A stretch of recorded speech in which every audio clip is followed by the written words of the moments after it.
Are you a full-time working mom who's exhausted, overwhelmed, burnt out, and struggling to do it all? Well, you've come to the right place. I'm going to share 10 of my favorite time saving tips to get it all done and to reclaim your life. If you haven't yet subscribed, go ahead and hit the subscribe button to be notified every time I post a video about my systems, strategies, and routines working moms can leverage to become more productive and save time in order to make room for what matters. I have personally used these 10 time saving tips myself, which allowed me to create more white space on the calendar and a little more me time. In addition, I've helped other working moms in my Working Mama Reset program, like Dorielle, who states, my evenings are smoother, my mornings are smoother, and I'm finally doing less. Or Allie, who said, I left with solutions and how to make life better and how to make life more manageable. So, with that, let's dive in. As full time working moms, we all know that time is our most valuable asset. We essentially have three full time jobs: being a mommy, managing the household, and don't forget our career. This is what ends up leaving us exhausted and burnt out and overwhelmed is the amount of people that constantly need us, trying to figure out how to do it all and feeling like we're always failing. So, tip number one, be intentional. Your perspective needs to change from doing it all to doing only the things that really matter to you. This comes down to knowing and understanding your values and what's important in life. If you're not living a life based on values, normally when anxiety and stress will start to spin. For example, if you value family, but you're working 90-hour work weeks, something has to change. Remember, your values show up on your calendar. Tip number two, meeting and calendar management. Many of us worked a third shift at night once the kids go to bed, and we pull open our laptop to finish our work deliverables. This happens a lot of time because our calendars get so packed with back-to-back meetings, leaving very little time to work and to actually get stuff done. So start implementing calendar blocking to block off times when you're most productive to work. Also, when someone tries to throw a 60-minute meeting on your calendar, reply back and say, hey, I only have 20 minutes or 25 minutes. Do you think we can be really efficient and get it all done? You'd be surprised how much you can actually accomplish within that 25, 30-minute window without all the chit chat in the beginning about how was your day? How was your weekend? You get straight to the point and get stuff done. Tip number three is saying no. The people pleasers in us don't want to disappoint anyone. So we say yes to everything. And we need to start to realize that when we say yes to something, it means we're saying no to something else that might be more important and more aligned with our values. So don't be afraid to say no. Tip number four, outsourcables. Next, we have to ask ourselves what is on our to-do list that can be delegated or outsourced to someone else or maybe even a company. Maybe you hire the neighborhood kid to walk the dog or take out the trash. Or maybe you hire a cleaning company to come in to help you do those deep cleans.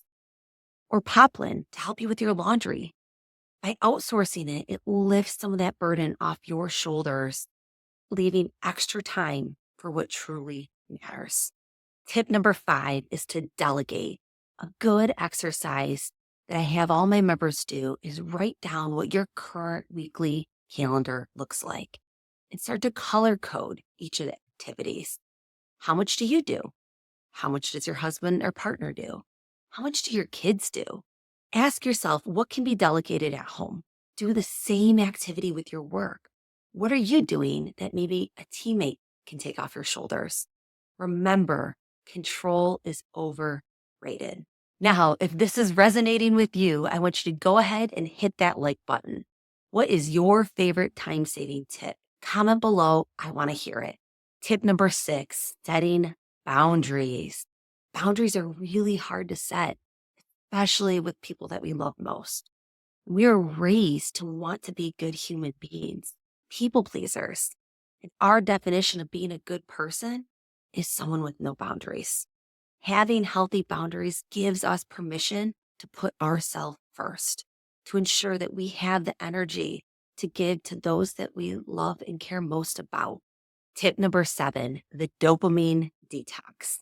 The average American checks their phone 96 times daily and spends 4+ hours on it. Now, I want you to think about the relationship you have with your smartphone. Is it the first thing you touch in the morning? Is it the last thing you put down before bed?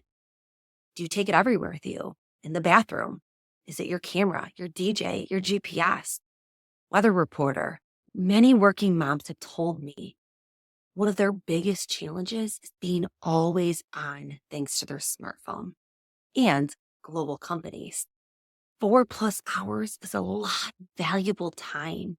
I want you to go into your phone right now and see how much screen time you're averaging. Ultimately, we need to change the relationship that we have with our smartphones. In the Working Mama Reset program, we call this the dopamine detox. It starts by turning off notifications and becoming aware of every time you reach your phone, ultimately changing the behavior you have with your smartphone. Tip number 8, subscription services. Grocery shopping and making weekday dinners are probably the two biggest time sucks out of our day. If you think about grocery shopping, it's so inefficient. You have to drive to the store, put stuff in the cart, take it out, put it on the belt, put it back into bags, carry it to the car, carry it to the house, unpack the bags. All of that precious time wasted. With grocery delivery services like Walmart Grocery or Instacart, you shop on your app, you schedule your delivery, it's dropped off at your doorstep.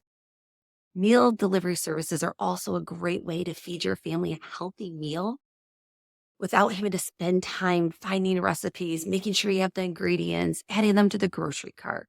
Tip number 9, doubling up. Our to-do list as working moms are usually a mile and a half long, and they never end. What I want you to do is I want you to think about which items can you double up on. For example, why not call mom while you're folding laundry? Or if you're in a waiting room, check your emails. Or if you're doing dishes, listen to an audiobook. Or maybe you empty the dishwasher while in a conference call. Working moms are master multitaskers. We know how to get stuff done, and doubling up, killing two birds with one stone, is a great way to save time. Last but not least is tip number 10, Gen AI. Gen AI can save a ton of time for working moms. Here are some examples. Meal planning and grocery lists. Ask AI to generate a weekly meal plan based on your family's preferences and create a grocery list instantly. Recipe ideas. Need a quick dinner? AI can suggest meals based on what's already in your fridge. Meeting summaries. AI tools like Otter.ai can transcribe meetings and summarize key points. Activity ideas. Need a rainy day activity? Ask AI for some creative indoor play ideas. If you're struggling with overwhelm and exhaustion or interested in learning more about the Working Mama Reset program, I would love help. Email me at workingmamareset@gmail.com and let's chat more about you. Or if you want more time-saving tips, download my free guide of 101 plus time-saving tips for working moms. You can find the link below in the description. Thanks for watching. I'll see you on the next one.